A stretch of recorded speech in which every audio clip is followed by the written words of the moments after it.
जी students, अस्सलाम वालेकुम। मैं हूं अहमद वकास और आपका फिजिक्स टीचर। वेलकम करता हूं आपको अपने यूट्यूब चैनल फिजिक्स एक्सपेंशन पर। आज का जो हमारा लेक्चर है वो चैप्टर नंबर 2 से है। हमारा टॉपिक जिसका नाम था वेक्टर एंड इक्विलिब्रियम। इससे पहले हम वेक्टर एडिशन में रेक्टेंगुलर कंपोनेंट्स पढ़ चुके हैं। तो आज का हमारा टॉपिक है स्केलर और डॉट प्रोडक्ट के हवाले से। स्टूडेंट्स, टॉपिक जो हमारा आज का है ये आपको हेल्प आउट करेगा फिजिक्स की एफएससी लेवल पर अंडरस्टैंडिंग को भी और आईसीएस लेवल पर अंडरस्टैंडिंग को भी, as well as different universities के एंट्रेंस टेस्ट को भी साथ में कवर आउट करेगा। तो स्टूडेंट्स, टाइम वेस्ट के बिना चलते हैं फौरन से अपने आज के लेक्चर की जानिब। लेकिन इससे पहले अगर आपने हमारा यूट्यूब चैनल सब्सक्राइब नहीं किया तो उसको सब्सक्राइब भी करें और दोस्तों से शेयर करना बिल्कुल ना भूलें। तो स्टूडेंट्स, सबसे पहले टाइम वेस्ट किए बिना हम डेफिनेशन पर चलते हैं। हमारी जो डेफिनेशन है वो है कि अगर दो स्केलर क्वांटिटीज हैं, दो वेक्टर्स हैं, दो वेक्टर्स को मल्टीप्लाई करें और रिजल्ट एक स्केलर टर्म आ जाए तो हम ऐसी मल्टीप्लिकेशन को स्केलर और डॉट प्रोडक्ट का नाम देते हैं। स्टूडेंट, ये तो जरूर सुना होगा कि स्केलर्स को स्केलर से मल्टीप्लाई करें तो आंसर स्केलर आता है, स्केलर को वेक्टर से मल्टीप्लाई करें तो आंसर क्या आता है? एक वेक्टर ही आता है। लेकिन ये हमारे पास एक नई चीज है कि जिसमें हम ये पढ़ने चाह रहे हैं आज कि दो वेक्टर्स को मल्टीप्लाई करने पर रिजल्ट एक स्केलर टर्म आ रही है। स्टूडेंट्स, मैथमेटिकल रिलेशन की बात करें तो हम यहाँ पे ये कहते हैं कि दो वेक्टर्स हैं ए और बी जिनके दरमियान एंगल थीटा बन रहा है। तो आप इसको ए डॉट बी को कुछ यूं राइट करते हैं कि A B cos theta. Student, explanation में मजीद हम डायग्राम छोटी सी कवर करते हैं कि ये दो वेक्टर्स ए और बी जिनके दरमियान एंगल थीटा बन रहा था, जब आप ए डॉट बी को राइट करेंगे हमेशा तो ए डॉट बी का आंसर मैग्नीट्यूड ऑफ ए होगा as into component of B along A होगा। आपको पता है कि वेक्टर बी के दो कंपोनेंट्स बनते हैं, एक बी कॉस थीटा और एक बी साइन थीटा।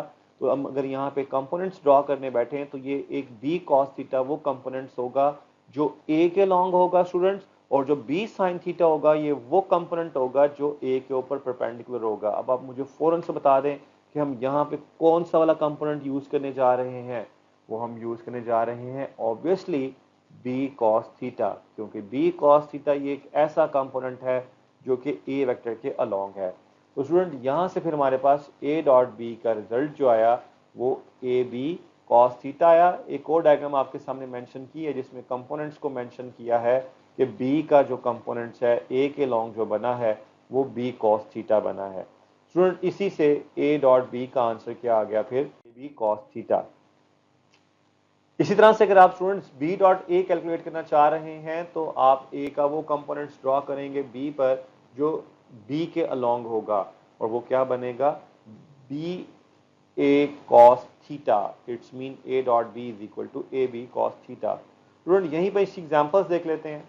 दो बड़ी कॉमन सी एग्जांपल, वर्क जिसमें हमने ये कहा कि डॉट प्रोडक्ट होता है फोर्स का और डिस्प्लेसमेंट का, और अगर हम फॉर्मूले की बात करें तो W is equal to F dot D, it's mean F D cos theta. और इसकी सेकेंड एग्जांपल स्टूडेंट्स पावर है। पावर को हम कुछ यूं राइट करते हैं कि फोर्स एंड वेलोसिटी का प्रोडक्ट है, डॉट प्रोडक्ट है फोर्स का और वेलोसिटी का। P is equal to F dot V और P is equal to F dot V से F V cos theta. Student, इसी से नेक्स्ट आगे चलते हैं तो आती हैं कैरेक्टरिस्टिक्स। कैरेक्टरिस्टिक्स हमारे पास यहाँ पर बहुत सारी, लेकिन हम यहाँ पे मेन कैरेक्टरिस्टिक्स को कवर करते हैं और बताएंगे कि किस तरह से आपने इसको एमसीक्यू के लिए भी कवर अप करना है। तो स्टूडेंट, सबसे पहले यहाँ पे हम बात करते हैं कि अगर दो वेक्टर्स ए और बी हैं तो आपने ये देखना है, याद रखना है कि अगर आप ए डॉट बी कर लें तो वो ए बी कॉस थीटा होता है, अगर बी डॉट ए कर लें तो ये भी ए बी कॉस थीटा आता है। तो इट्स मीन पहली कैरेक्टरिस्टिक्स तो फिर हम यहाँ पे ये राइट करते हैं कि स्केलर और dot product is commutative. Commutative से मुराद ये कि ए डॉट बी कर लो या बी डॉट ए कर लो, आंसर एक ही आएगा। तो टाइम वेस्ट नहीं करते स्टूडेंट्स, फौरन से आगे चलते हैं सेकंड एप्लीकेशन की जानिब, सेकंड कैरेक्टरिस्टिक्स की जानिब, जिसका नाम है परपेंडिकुलर वेक्टर्स। अगर दो वेक्टर्स परपेंडिकुलर हैं तो कॉस थीटा उनके दरमियान जो बनेगा वो कॉस 90 बनेगा और कॉस 90 का रिजल्ट 0 होता है, जिस बिना पर हम टाइम वेस्ट किए बिना फौरन से लिख दिया करेंगे जब भी दो वेक्टर्स परपेंडिकुलर हैं तो डॉट प्रोडक्ट का आंसर क्या आ गया जी? 0। अगर आपको क्वेश्चन आ जाए कि फोर्स वेलोसिटी के परपेंडिकुलर डायरेक्शन में एक्ट कर रही है, तो अगर आप इस तरह का एमसीक्यूज आ जाए तो कोई एंगल रिक्वायर्ड नहीं, कोई मैग्नीट्यूड रिक्वायर्ड नहीं, डॉट प्रोडक्ट का आंसर फौरन से 0 पुट कर देना है। इस मीन के अगर दो वेक्टर्स म्यूचुअली परपेंडिकुलर हैं तो डॉट प्रोडक्ट का आंसर 0 आ गया।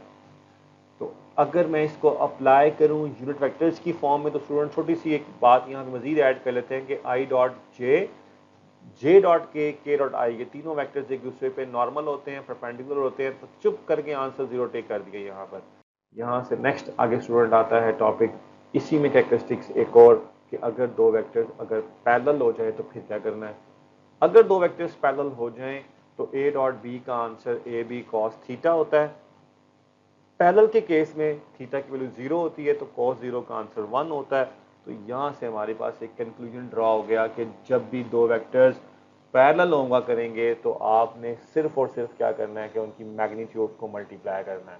आपने एंगल में नहीं बढ़ना, आपको एंगल नहीं चाहिए, आपने जस्ट सिर्फ और सिर्फ उनकी मैग्नीट्यूड्स को मल्टीप्लाई किया तो स्केलर और डॉट प्रोडक्ट का आंसर मिल गया। इसी से स्टूडेंट्स नेक्स्ट कैरेक्टरिस्टिक पे चलते हैं जो कि एंटी पैरेलल है।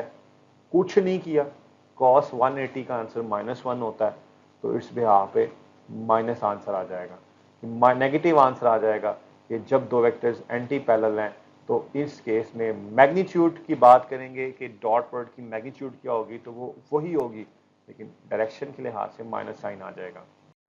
नेक्स्ट चलते हैं कैरेक्टरिस्टिक्स पर, जिसका नाम है सेल्फ प्रोडक्ट। अगर दो वेक्टर्स को मल्टीप्लाई किया जाए वेक्टर्स को वेक्टर्स के साथ तो ए डॉट ए का आंसर ए कॉस ऑफ 0 आता है। It's mean A dot A is equal to A square and then we get कि सेल्फ और स्केलर प्रोडक्ट का आंसर जो है वो किसके बराबर आया, equal to the square of its magnitude. जब स्क्वायर ऑफ इट्स मैग्नीट्यूड आया तो यहां से आई डॉट आई, जे डॉट जे, के डॉट के दोनों सिमिलर वेक्टर्स हैं, पैरेलल वेक्टर्स हैं, चुप करके आंसर 1 लगा दिया क्योंकि इनकी मैग्नीट्यूड 1 होती है तो 1 का स्क्वायर 1 ही होता है।